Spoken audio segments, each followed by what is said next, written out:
जय हिंद प्यारे बच्चों, स्वागत है आपका आपके अपने परिवार एक गणित में। प्यारे बच्चों, मैं हाजिर हूं आज आप लोगों के साथ प्रश्नावली 12.3 का प्रश्न नंबर 7 लेकर के। प्रश्न नंबर 7 का हल मैं आपको देने वाला हूं।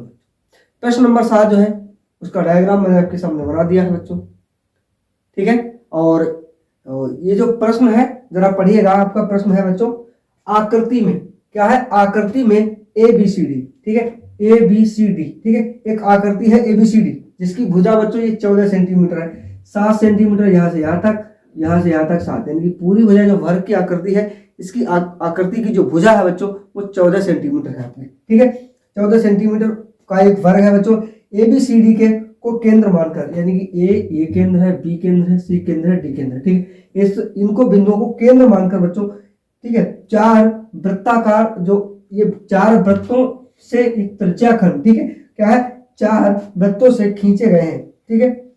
4 वृत्ता जो है इस प्रकार खींचे गए हैं कि प्रत्येक वृत्त जो है वो 3, प्रत्येक वृत्त जो है बच्चों वो 3 शेष वृत्तों से, ठीक है, 1 2 3, यानी कि 3 इसके खंड शेष बचते हैं बच्चों, ठीक है।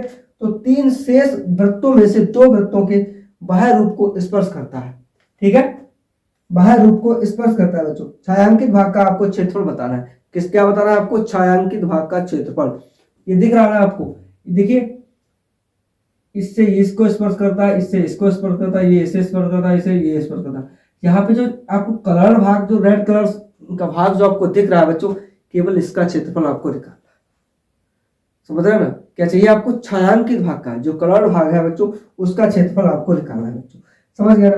तो छायांकित भाग का क्षेत्रफल आप कैसे निकालेंगे बच्चों? देखिए, छायांकित भाग का क्षेत्रफल मैं यहाँ पे लिख देता हूं आपके लिए, ठीक है। चलिए, छायांकित भाग का क्षेत्रफल बच्चों, ठीक है, बराबर क्या हो जाएगा? समझिएगा जरा बात को समझ जाइएगा। छायांकित भाग का क्षेत्रफल बराबर क्या होगा? देखिए, एक चारों वृत्तों से एक चतुर्थांश कटता है, ठीक है। और वो चारों जो 4 चतुर्थांश है बच्चों वो एक वर्ग में है, ठीक है। कहाँ है? एक वर्ग में है। ये वर्ग है आपका, उसमें 1 चतुर्थांश 2 3 4, ठीक है, 4 चतुर्थांश है बच्चों ये। और ये जो आपको ये जगह जो दिख रही है, ये वृत्त जो वर्ग है उसके अंतर्गत ही आती है, वर्ग के अंदर ही आती है, ठीक है। तो आप क्या करोगे? छायांकित भाग का क्षेत्रफल निकालने के लिए आपको क्या करना पड़ेगा? वर्ग का क्षेत्रफल, ठीक है, वर्ग का क्षेत्रफल माइनस 4 चतुर्थांशों का क्षेत्रफल बच्चों, उसमें से माइनस कर देंगे, घटा देंगे, ठीक है। तो 4 चतुर्थांश अगर वर्ग में से घट जाएंगे बच्चों तो यही तो जगह बचेगी आपकी, ठीक है। जब ये जगह बचेगी तो क्या होगा बच्चों? इस जगह का ही तो क्षेत्रफल बचेगा, तो वो आपको लिख देना है। क्या करना है आपको? आपको करना है वर्ग का क्षेत्रफल बच्चों। छायांकित भाग का क्षेत्रफल बराबर वर्ग का क्षेत्रफल, वर्ग का क्षेत्रफल माइनस 4 चतुर्थांशों का क्षेत्रफल बच्चों, ठीक है, का क्षेत्रफल। वर्ग का क्षेत्रफल माइनस 4 चतुर्थांशों का क्षेत्रफल छायांकित भाग के बराबर है, ठीक है। तो किस तरीके से आपको करेंगे? आप करेंगे बच्चों, ठीक है। आप क्या करना, आप 2 तरीके से कर सकते हो, या तो सीधा इसी तरीके से फार्मूला रख दीजिएगा। तो वर्ग, यहाँ पे मैं लिख लेता हूं वर्ग की भुजा बच्चों, भुजा बराबर कितनी है? 14 सेंटीमीटर बच्चों, ठीक है, 14 सेंटीमीटर है। वर्ग जो है आपका उसकी भुजा 14 सेंटीमीटर, समझ रहे ना बात को, ठीक है। अच्छा, चतुर्थांश जो है यानी कि वृत्त है उसकी त्रिज्या बराबर कितनी है? त्रिज्या बराबर कितनी है? ठीक है, वृत्तों की त्रिज्या, सारे वृत्त समान है तो त्रिज्या भी सबकी समान होगी बच्चों, ठीक है। तो वृत्त जो है बच्चों उनकी त्रिज्या कितनी है आपकी? समझ गए बात ना?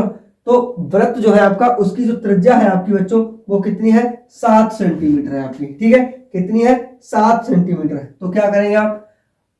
कोण कितना है बच्चों? थीटा आपका कितना है? ठीक है, चतुर्थांश जो है, प्रत्येक चतुर्थांश का जो कोण है वो कितना? चतुर्थांश का तो आपको मालूम है थीटा बराबर आपका 90 डिग्री होता है, क्योंकि वृत्त का चौथा अंश होता है, ठीक है। पूरा वृत्त 360 का होता है, तो चौथा भाग कितना है? 90 डिग्री का हो गया, ठीक है। थीटा आपका 90 डिग्री हो गया, ठीक है।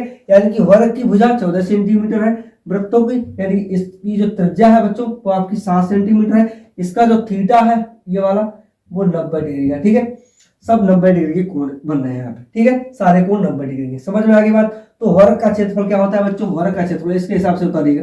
ठीक है, लिखिएगा यहाँ पे भुजा स्क्वायर क्या होता है, वर्ग का क्षेत्रफल बराबर बच्चों आपका होता है भुजा स्क्वायर। ठीक है, भुजा स्क्वायर माइनस क्या है 4 गुणे चतुर्थांश 1/4 पाई आर स्क्वायर होता है आपका, है ना। चतुर्थांश का क्षेत्रफल कितना होता है 1/4, लेकिन आपके 4 चतुर्थांश है तो 4 से गुणा कर दिया मैंने यहाँ पे। ठीक है, तो ये 4 से 4 कट जाएगा। भुजा कितनी है आपको 14 है बच्चों। ठीक है, 14 का स्क्वायर हो जाएगा माइनस का पाई आर स्क्वायर, पाई का मान 22/7, आर का मान 7 गुणे 7 है बच्चों। ठीक है, आर का मान कितना है आपका 7 गुणे 7 है। ठीक है, तो इस तरीके से भी आप कर सकते हो, कोई दिक्कत नहीं। यहाँ पे अब आप मैंने थीटा यहाँ पे लिख दिया आपको, ये भी आप कर सकते हो θ/360 पाई आर स्क्वायर कर सकते हो। तो θ/360 लिखोगे आप फिर भी आपका मान कितना आएगा 1/4 ही आएगा। ठीक है, समझ रहे, थीटा 90 है तो 1/4 मैंने सीधा यहाँ पे लिख दिया, इसका कोई जरूरत नहीं है। आप करना चाहो तो आप अपने हिसाब से कर सकते हो, मैंने यहाँ पे बता दिया आपके लिए। ठीक है, इस 7 से ये 7 कर जाएगा। अब 14 की आप जब गुणा करते हो प्यारे बच्चों कितना होता है आपका 14 का वर्ग कितना होता है, 14 का वर्ग 196 होता है। ठीक है, 196 होता है माइनस, और इसका 22 सत्ते 154 होता है बच्चों, 154 होता है। ठीक है, तो 6 से 4 जाएगा 2 बचेगा बच्चों, यहाँ पे 4 बचेगा सेंटीमीटर स्क्वायर। ठीक है, यही आपका आंसर हो जाएगा बच्चों। ठीक है, यही आपका आंसर हो जाता है बच्चों। सिंपल सा सवाल है, कुछ नहीं है, केवल थोड़ा सा समझने की बात है। ठीक है, समझ में आ गया होगा। कितना है 42 सेंटीमीटर स्क्वायर आपका आ जाता है। ठीक है, 42 सेंटीमीटर आपका आंसर हो जाता है बच्चों। बहुत शानदार सवाल है, आने वाला है परीक्षा में। ठीक है, इंपॉर्टेंट क्वेश्चन है, करिएगा, समझ में आ गया होगा आसानी से। ठीक है, फिर से मैं आपको बता दूं, फिर से मैं आपको एक बार समझा देता हूं। वर्ग का जो क्षेत्रफल है बच्चों उसमें से 4 चतुर्थांशों को आप निकाल देंगे बच्चों। ठीक है, चारों वर्गों का चौथा अंश किसमें है, वर्ग के अंतर्गत आता है, वर्ग में के भीतर आता है। ठीक है, तो इसका एक चतुर्थांश, एक इसका, एक इसका, एक इसका, यानी कि 4 चतुर्थांश जो है वो वर्ग के अंतर्गत आते हैं। तो वर्ग में ही बच्चों ये जो कर्ण भाग है उसका क्षेत्रफल आपको निकालना है, चतुर्थांशों को छोड़ के उसका क्षेत्रफल निकालना है। तो आसान सा है, हो जाएगा भैया। जब ये घट जाएगा, ये भी घट जाएगा, ये भी घट जाएगा, ये भी घट जाएगा, तो यही तो बचेगा आपका ये वाला, ये जो जगह है ये बचेगी, इसी का तो क्षेत्रफल आ गया ना 42 सेंटीमीटर स्क्वायर। ठीक है, समझ में आ गया एकदम। ठीक है, चलिए जय हिंद।